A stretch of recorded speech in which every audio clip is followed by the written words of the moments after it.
Olá pessoal, tudo bem?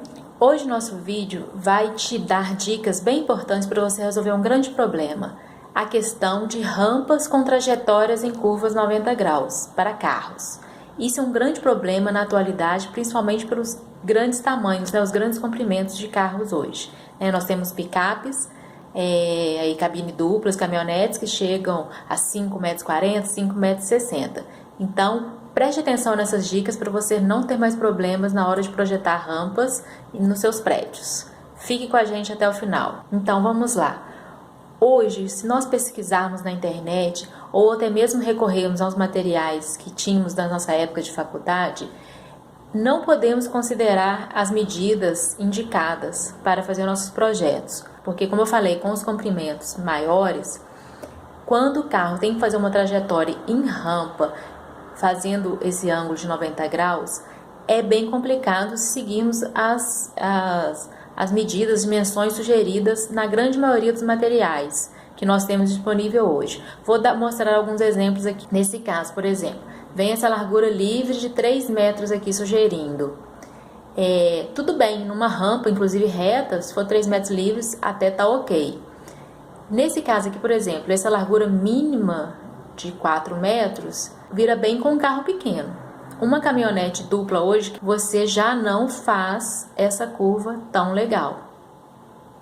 Então, essas questões hoje, assim, que em maioria dos desenhos você vê de raios internos, isso não adianta muito a gente ficar seguindo essas dimensões.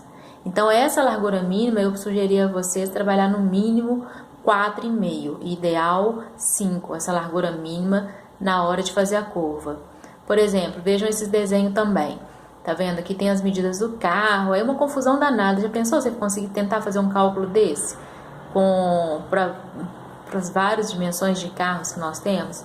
Né? Então, essa trajetória em balanço dianteiro isso também não funciona, uma vez que a gente sabe que a questão de curvatura, né? Essa curvatura que o carro faz, esse ângulo, varia muito de modelo para modelo, né? Então, praticamente impossível você conseguir fazer um cálculo dessa maneira. Esse outro aqui, desenho, por exemplo, ainda está um pouco melhor. Pelo menos ele sugere de 4 a 7 metros essa largura. Volto a dizer, nós não podemos mais trabalhar com essa medida mínima de 4. Vamos trabalhar com essa medida mínima de 4,5. Eu vou trazer agora alguns exemplos que eu observei na prática. Por exemplo, de algumas rampas que eu encontrei em alguns prédios. Esse aqui é um pedaço de uma rampa.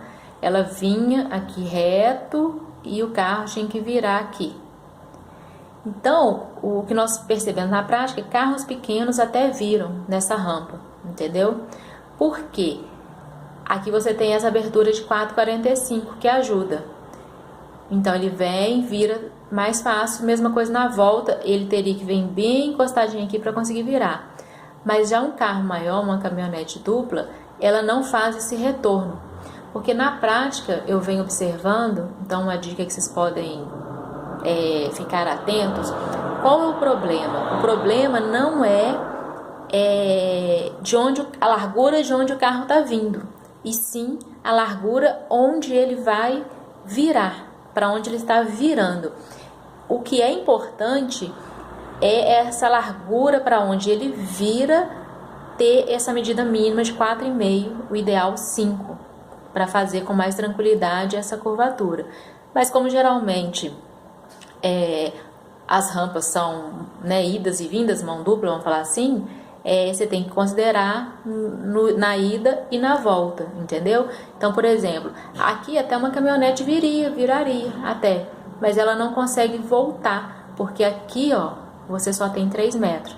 Tá vendo? Vou mostrar aqui, ó, se a gente fizer, por exemplo, nesse mesma rampa, se a gente fizesse uma diferencinha aqui no projeto, ó, puxasse isso aqui um pouquinho, que fosse 1,20 m,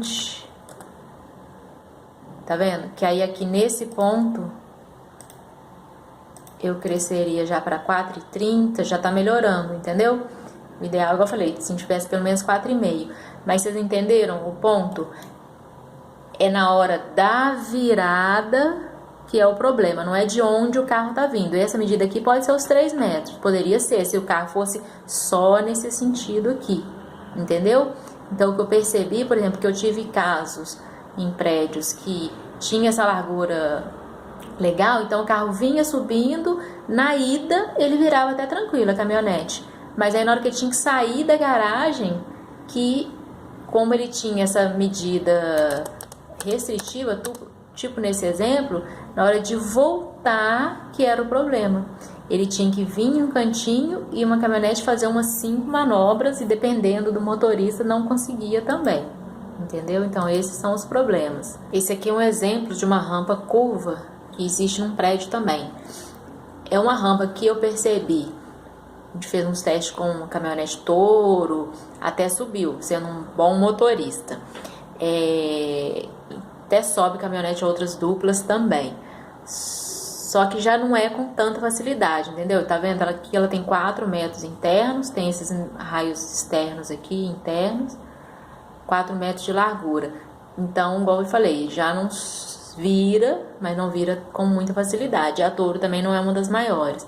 Então, por isso que a gente está vendo na prática que o ideal é de 4,5 a 5, principalmente, igual eu falei, nesse ponto de virada, onde o carro vai entrar. Em resumo, tenho muito cuidado com essas medidas de biografias que a gente tem, até às vezes coisas que a gente aprendeu na faculdade, porque era uma outra realidade, né? Por exemplo, eu quando estudei isso há 20 anos atrás, era uma outra realidade de carro.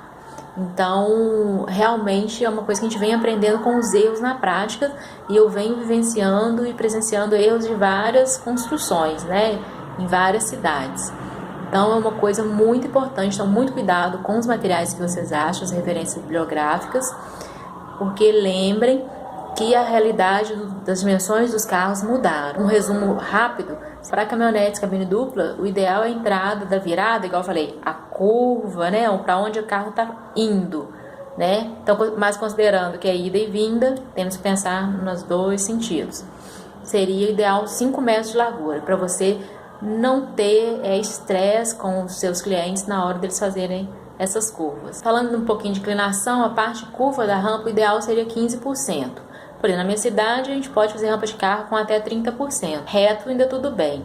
Na curva, então tentem, se possível, eu sei que nem sempre é possível, por causa das dimensões dos terrenos, fazer a parte curva com uma inclinação de até 15%. E quando vocês precisarem fazer uma inclinação maior do que 15%, lembrem de fazer aquela parte de transição de inclinação, né?